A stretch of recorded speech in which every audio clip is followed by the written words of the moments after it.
3.1 운동하면 누가 생각납니까? 여러분들은 유관순 생각납니다.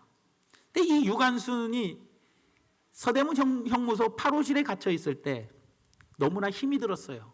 고문 또 여러 가지로 인하여 너무나 어려웠어요. 그리고 등치가 커가지고 배를 너무 쉽게 고파요. 그래가지고 늘 먹는 것 때문에 힘들었어요. 그때 그 유관순을 격려하고 또 사랑으로 품어주고 그 유관순을 정말로 어루만져주면서 그리고 그의 상처를, 유관순의 상처를 싸매 주었던 사람이 있었어요. 그 사람이 바로 누구냐? 서강교회에 다니던 권사님 어윤희 권사님이십니다. 이분이 있었기 때문에 유관순이 뭐예요? 정말로 모든 것을 이기고 승리할 수 있었으며, 이 어윤희 권사님이 계셨기 때문에 유관순이 힘들 때 도움을 받고 또 많은 격려를 받을 수 있었어요. 그리고 이 권사님이 금식 기도를 해가지고 자기 먹을 것을 이 유관순에게 자꾸 줘가지고, 그래서 유관순이 먹는 것도 어느 정도 해결이 되면서 많은 도움을 받았던 사람이 누구냐? 바로 유관순이었어요. 그런데 가만히 생각해 보면 이렇게 유관순 뒤에는 우리가 알지 못했던 유관순을 이렇게 도와주었던 사람들이 참 많이 있더라는 거예요. 세상에는 참 훌륭한 사람들이 많습니다. 그런데 그 훌륭한 사람 뒤에는 보이지 않게 뒤에서 수고해주고 그 훌륭한 사람을 뒷받침해준 많은 사람들이 있더라는 겁니다. 성경에 보면 그런 사람이 참 많았어요. 여호수아에게는 갈렙이라는 사람이 있었어요. 그래서 이 산지를 내게 달라. 내가 가장 열악하고 가기 싫어하고 가장 힘들어하고 가장 어려운 저 장소를 갈렙이 택해서 가게 되었더라는 거예요. 또 다윗에게는 누가 있었느냐? 바로 요나단이 있었습니다. 만약에 요나단이 없었다면 다윗은 벌써 잡히고 벌써 죽어도 죽었을 거라는 거예요. 요나단이 있었기 때문에 다윗이 살고 그리고 나중에 훌륭한 왕이 될 수 있었다는 겁니다. 그리고 또 엘리사에게는 수넴 여인이라는 사람이 있었어요. 그래서 엘리사가 힘들고 피곤하고 지나갈 때마다 극진히 대접해 주었던 그 수넴 여인이 있었기 때문에 엘리사가 편히 쉴 수가 있었더라는 겁니다. 나아만 장군에게는 작은 계집종이 있었습니다. 계집종이 없었다면, 이를 모를 그 작은 계집종이 없었다면 나아만 장군은 문둥병을 치료받을 수 없는 그런 상황에 놓이고 결국은 문둥병으로 죽고 말아버렸더라는 거예요. 그리고 에스더에게는 모르드게가 있었습니다. 에스더가 어떻게 민족을 구할 수 있었겠습니까? 바로 삼촌 모르드게가 있었기 때문에. 모르드게가 뭐예요? 에스더에게 도움을 청하고 그리고 그 이야기를 듣고 모르드게를 통하여 어떻게 해요? 나라 민족을 살릴 수가 있었더라는 거예요. 베드로에게는 누가 있었습니까? 노대라는 여자아이가 있었습니다. 베드로가 내일이면 죽게 됩니다. 내일이면 죽을 건데 감옥에서 잠을 자고 있을 때 많은 사람들이 뭐예요? 한 집에 모여서 기도를 합니다. 그래서 베드로가 풀려나와서 그 기도하는 성도들이 기도하고 있는 집에 갔더니 노대라는 그 여인이 문을 열어줍니다. 성경은 뭐예요? 그 많은 사람들 중에 베드로를 위해서, 주의 종을 위해서 기도해 줬던 특별히 노대라는 사람의 이름을 거론을 합니다. 그의 기도가 있었기 때문에 베드로의 뭐예요? 감옥에서 다음날 죽지 않고 풀려나는 역사가 일어나더라는 겁니다. 바울도 쓰임받을 수 없었습니다. 사람들이 바울을 의심했습니다. 그런데 바나바가 있었기 때문에 그 바나바의 도움으로 인하여 바울이 바울 될 수 있었던 거 아니겠냐라는 거예요. 물론 에바브로디도도 있었고 또 아굴라, 브루스길라 같은 좋은 분들도 옆에 있었기 때문에 바울이 정말로 크게 쓰임받을 수 있는 사람이 되었더라는 거예요. 그런데 저는 오늘 어떤 사람을 여러분들에게 소개하고 싶냐? 바로 구약의 가장 위대한 사람인, 가장 성경에 나오는 가장 위대한 선지자가 누구냐? 바로 모세라는 선지자였습니다. 모세라는 선지자는 얼마나 위대한 선지자였냐? 보면은 오늘 본 말씀 10절부터 12절 말씀해 보니까 그 후에는 이스라엘에 모세와 같은 선지자가 일어나지 못하였나니, 다시 말하면 사무엘 선지자보다 더 끝내줬다는 거예요. 더 알아주었다는 거예요.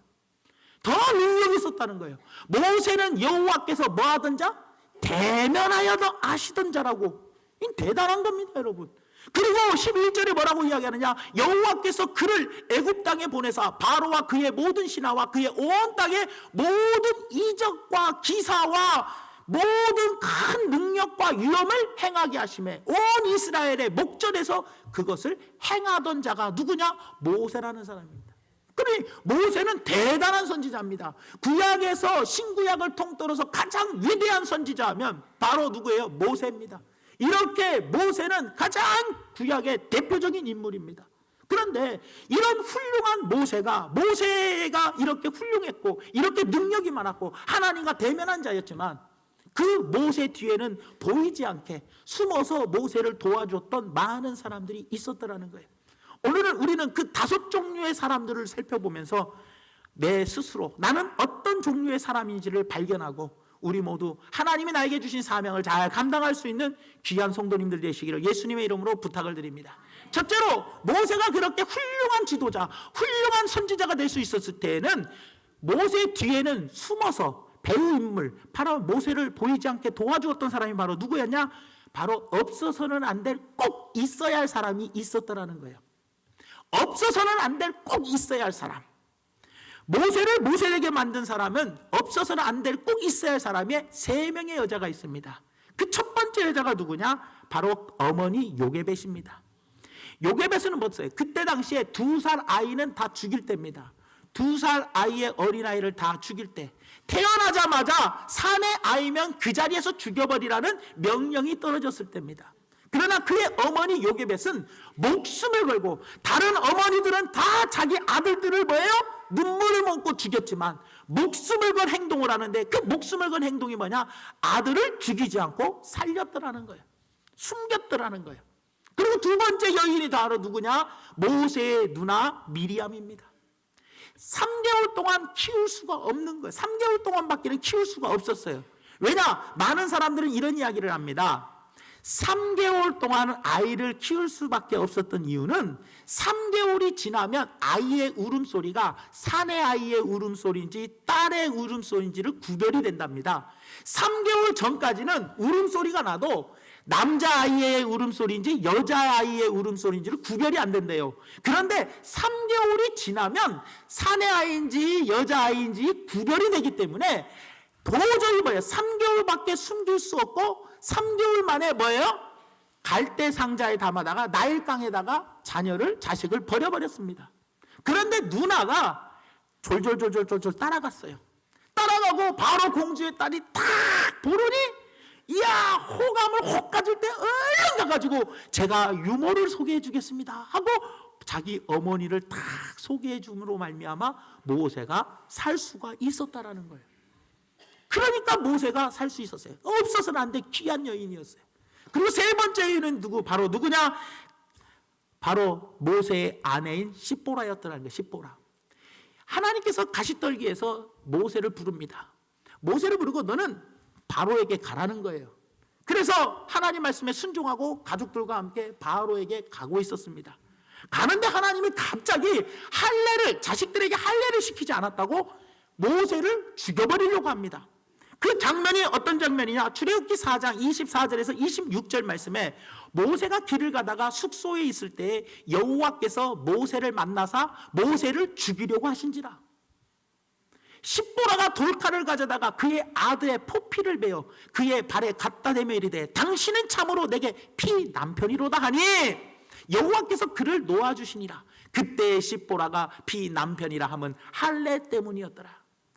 모세가 그 아들들을 어떻게 해야 돼요?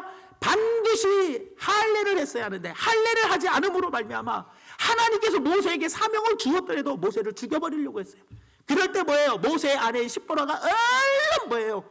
자녀들의 뭐예요? 포피를 베어버렸어요. 지금 말로는 포경수술을 딱 해줬어요. 그리고 당신 나의 피남편이라는 말에 뭐예요? 하나님께서 모세를 죽이지 않고 살려주었더라는 거예요. 이렇게 모세가 훌륭한 지도자, 성경의 가장 위대한 선지자가 될 수 있었던 것은 꼭 있어야 할 사람, 바로 이 3명의 여인이 없었더라면 모세는 죽어도 벌써 죽어버리고 말았을 겁니다.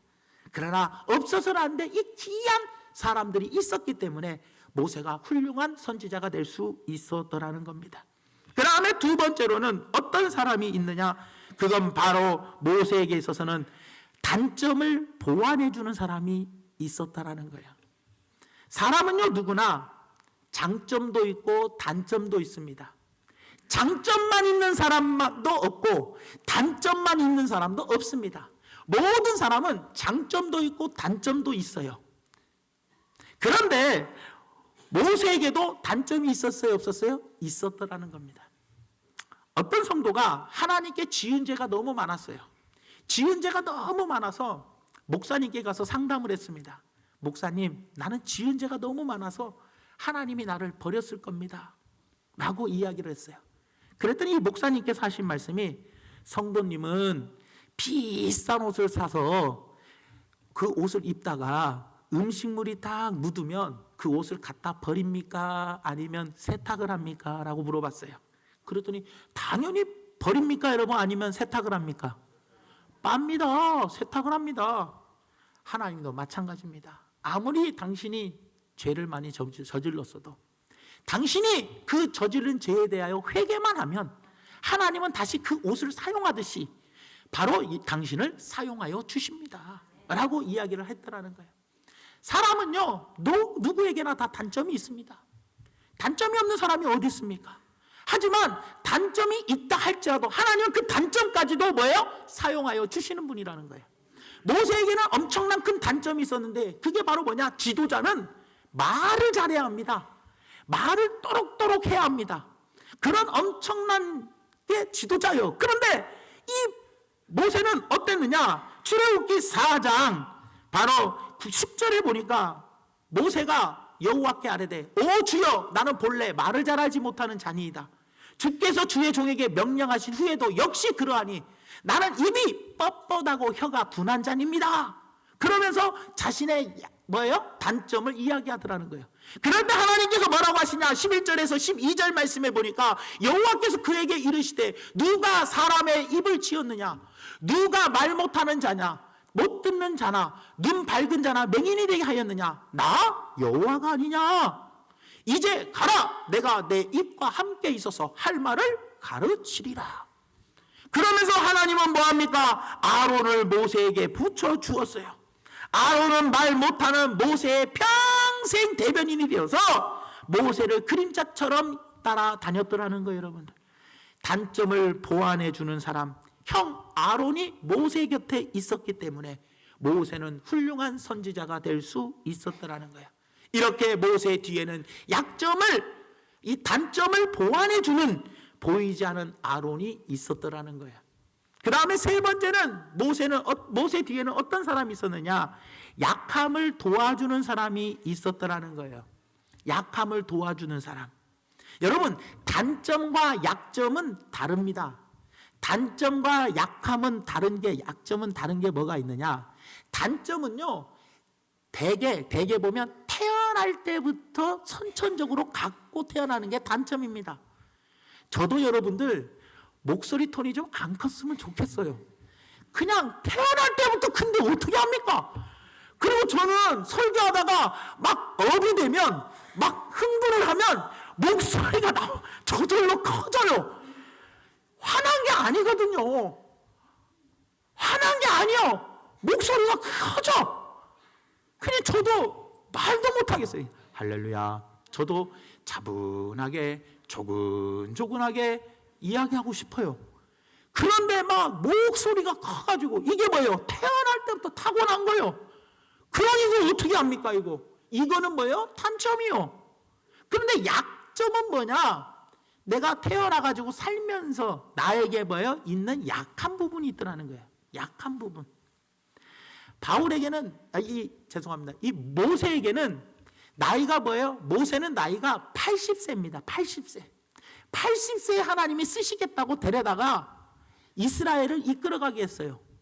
이 노인이 뭔 힘이 있고 노인이 뭔 체력이 얼마나 대단하겠습니까? 아말렉 군대와 만나가지고 전쟁을 치르는데 어떻게 합니까? 손을 들면 전쟁에서 승리하고, 팔이 아파가지고 손이 내려오면 전쟁에서 지는 거예요. 아니 좀 새파랗게 젊고 좀 이렇게 근육도 나오고 왕자도 딱 새겨지고 막 힘도 엄청 좋은 이런 건강한 사람이 손들고 있는 게 오래 손들고 있습니까? 연세 드신 분들이 오래 손들고 있습니까? 건강한 사람이 오래 손드는 거예요. 이게 약함이거든. 이 약할 때 뭐예요? 옆에서 누가 있었어요? 아론과 훌이 두 약한 이 팔을 잡아주었어요. 고령의 나이에 팔을 뭐예요?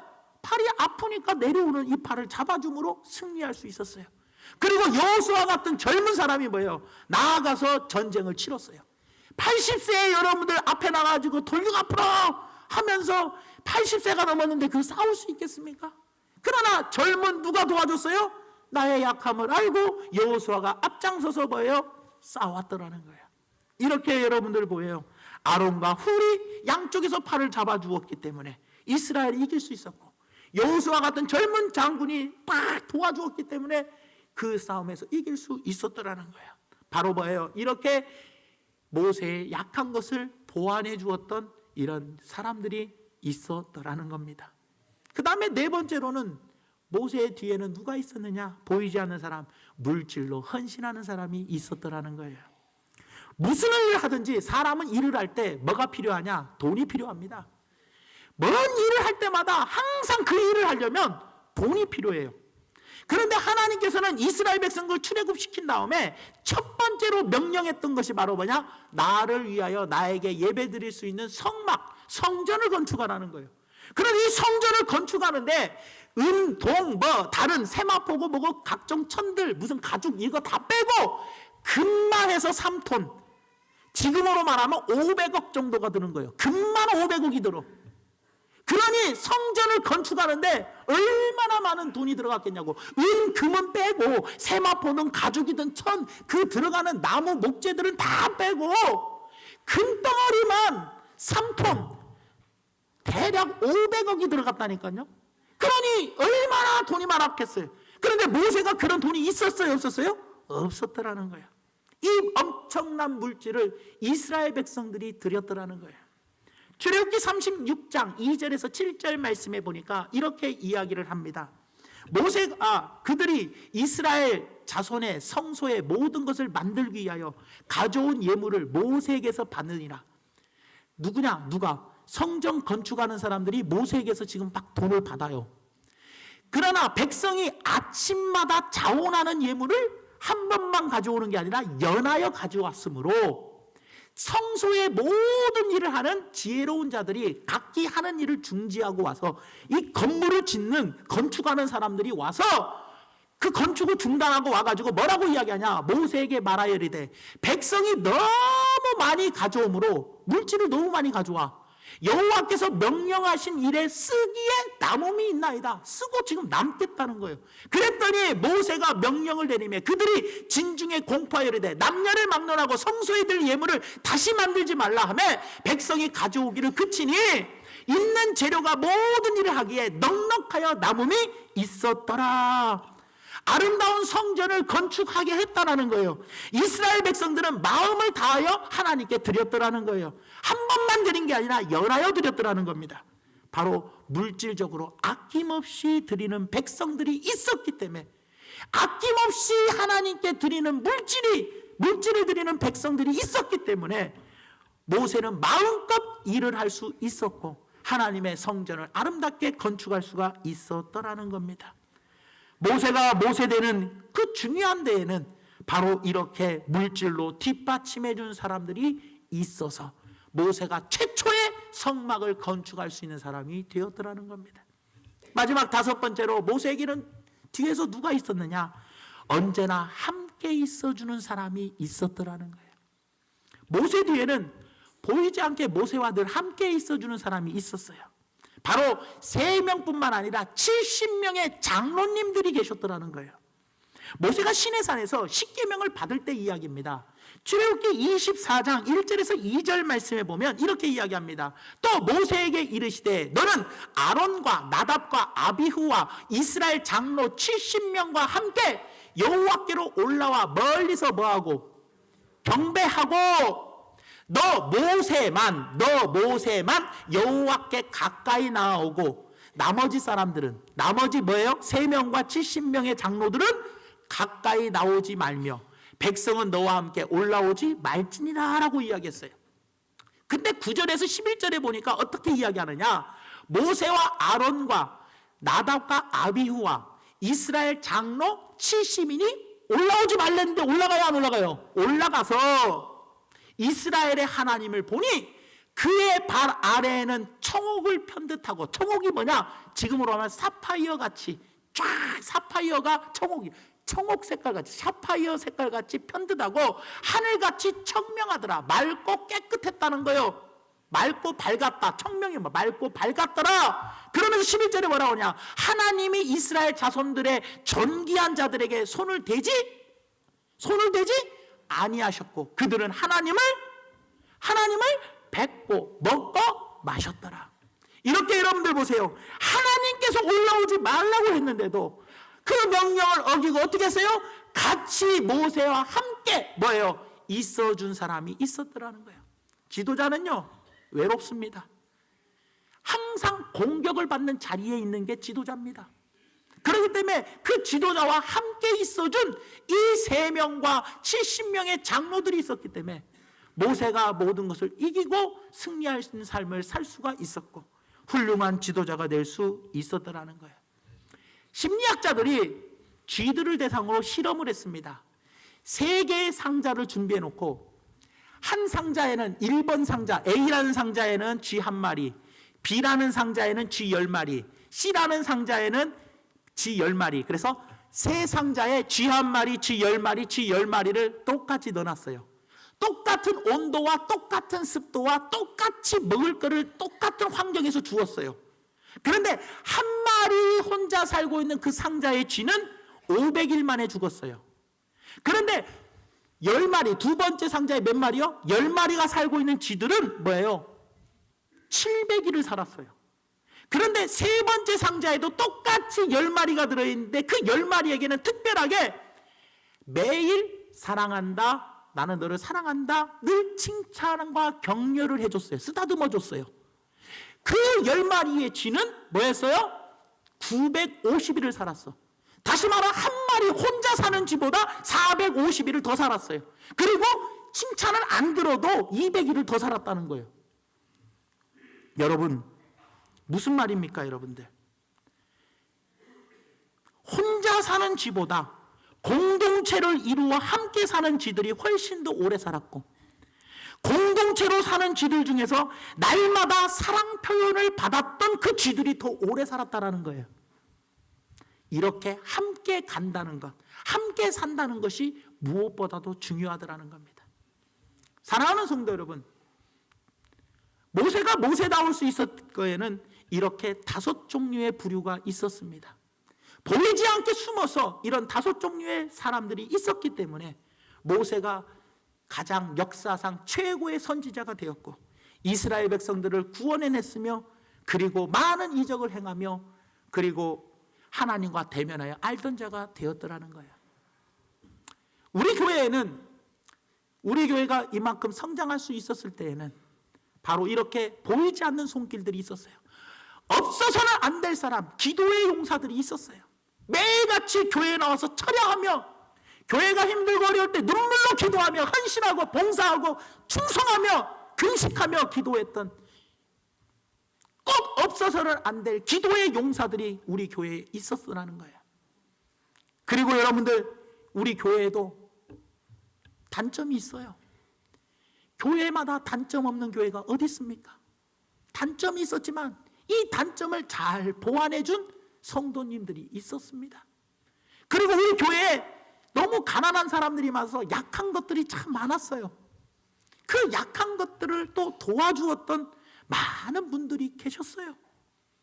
그리고 우리 교회가 얼마나 힘들었습니까? 처음에 방 한 채에서 시작해가지고 거의 100채 가까운 집들을 다 사면서 교회를 이렇게 건축하면서 지금도 계속 이렇게 나아가는 데에는 물질로 헌신했던 보이지 않는 사람들이 있었더라는 거예요. 그리고 끝까지 힘들어도 교회에 남아서 끝까지 교회를 떠나지 아니하고 힘들어도 교회와 함께하며 계셔주셨던 이 자리를 지켜주셨던 보이지 않은 분들이 많이 계셨기 때문에 교회가 이렇게 성장할 수 있었더라는 겁니다. 사랑하는 여러분, 저는 오늘 여러분들에게 말씀드리고 싶은 것이 바로 뭐냐? 과거에 우리 교회가 정말로 아무것도 없는 그 방황칸에서부터 그 한두 사람이 모여서 예배드리기 시작한 이 교회가 이렇게 하나님께서 성장시켜 주셨던 것은 그렇게 보이지 않는 그런 많은 분들의 헌신이 있었기 때문에 우리 교회가 이렇게 성장할 수 있었습니다. 그렇다면 앞으로 우리 교회가 더 나아지고 하나님이 우리 교회에 부어주시는 그런 사명과 그런 어떤 것을 감당하기 위해서는 하나님이 우리에게 주신 사명을 더 크게 감당하고 하나님 나라 영광을 위해서, 하나님 나라 확장을 위해서 우리가 더 크게 쓰임 받으려면 우리는 이런 보이지 않는 우리의 헌신이 우리에게도 필요하더라는 겁니다. 우리 믿음의 선배들만 보이지 않는 것들이 아니고 우리들도 앞으로는 어떻게 해요? 이런 부류의 사람들이 되어져야 한다는 거예요. 여러분들 각자 한번 마음에 생각해 보시기 바랍니다. 나는 과연 이 5 종류의 부류 중에서 어떤 사람에 속하는가? 기도로서 도우며 꼭 보이지 않는 꼭 필요한 사람인지, 아니면 교회의 단점을 내가 보완해주고 약점을 도와주는 사람인지, 약함을 도와주는 사람인지, 아니면 물질로 헌신하는 사람인지, 아니면 힘들고 어려울 때도 늘 함께 있어주는 사람인지. 여기 서 있는 저에게도 이런 5 부류의 사람이 필요하고, 그리고 우리 교회에도 이런 5 부류의 사람들이 필요하더라는 거예요. 그래야 저도 훌륭한 목회자와 훌륭한 교회가 되더라는 겁니다. 사랑하는 성도 여러분, 우리 믿음의 선배들이 바로 이런 훌륭한 일들을 하셨기 때문에, 보이지 않게 헌신하셨기 때문에 우리 교회가 성장했던 것처럼 우리 사랑하는 성도 여러분들도 이 5 부류 중에서 나는 어느 부류에 해당되는지를 가만히 살펴보며 그 분야에 있어서 최선을 다하며 보이지 않게 헌신할 때 하나님은 7 눈영을 가지고 불꽃 같은 눈동자로 우리를 지켜보고 계십니다. 비록 나의 이름은 드러나지 않더라도 하나님은 모든 것 아시고 하나님의 기록책에 다 써두시더라는 거예요. 이것을 꼭 기억하시면서 부디 우리 교회가 앞으로 더 성장하고 하나님이 주신 사명을 더 크게 감당하기 위하여 우리 믿음의 선배들이 지금까지 보이지 않게 헌신했던 것처럼 우리를 또 충성을 다하며 헌신할 수 있는 믿음의 귀한 성도님들이 되어서 주님께서 핏값으로 사신 이 교회를 잘 섬겨나갈 수 있는 우리 성도님들 되시기를 예수님 이름으로 축원드립니다.